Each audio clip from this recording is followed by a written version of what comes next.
Garcia championship fight. And I'm going to be honest, man, the undercard is more entertaining than the main event. Mario Barrios versus Ryan Garcia is mid versus mid. Barrios is coming off of 2 straight draws. Ryan Garcia is coming off of a no contest, a suspension, and a loss to Rolly Romero. So I don't even know why this fight is happening between Barrios and Ryan Garcia. I have no interest in the fight, but I do think that Mario Barrios is going to edge out the win. But let's get into the undercard. So the undercard is very interesting, right? So the first match that we got is Richardson Hitchens versus Oscar Duarte, right? Now, I like this fight. I think this is a very solid fight. I think Oscar Duarte has a really good chance at winning this fight. Obviously, Richardson Hitchens, he's the IBF 140-pound champ. He's going to be the A side. But listen, man, Richardson Hitchens, you called out Devin Haney.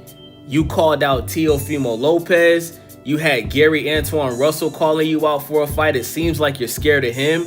And you recently had a face-off with Keyshawn Davis where you was barking in Keyshawn Davis's face like you wanted to fight him next. And you're not fighting any of those guys that you called out. You're fighting Oscar Duarte.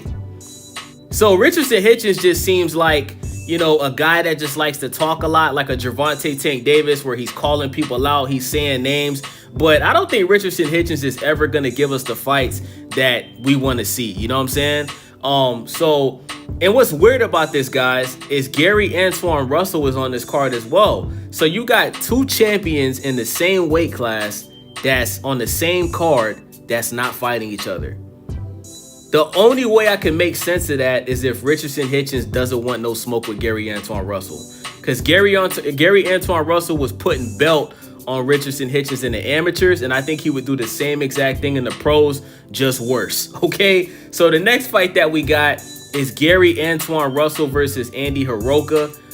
Once again, a pretty solid fight. I'm just pissed off that we got 2 champions in the same weight class on the same card that's not fighting each other. Listen, man, if Hitchens beats Oscar Duarte, I'm gonna pick Oscar Duarte in that fight. But if Hitchens does win, and if Gary Antoine Russell gets past Andy Hiroka like I think he is, then these dudes need to face off in the ring, bruh. Hitchens, you need to walk in the ring after Gary's fight. Gary, you need to walk in the ring after Hitchens' fight. Y'all boys need to face off, and that needs to be the next fight, bruh. You guys are both champions. Hitchens is the IBF champ. Gary Antoine Russell was the WBA champ, bruh. Stop playing around, stop playing games, and just fight each other, bruh. So the next fight that we got is Frank the Ghost Martin versus Nahir Albright. This is the same Nahir Albright that cooked Keyshawn Davis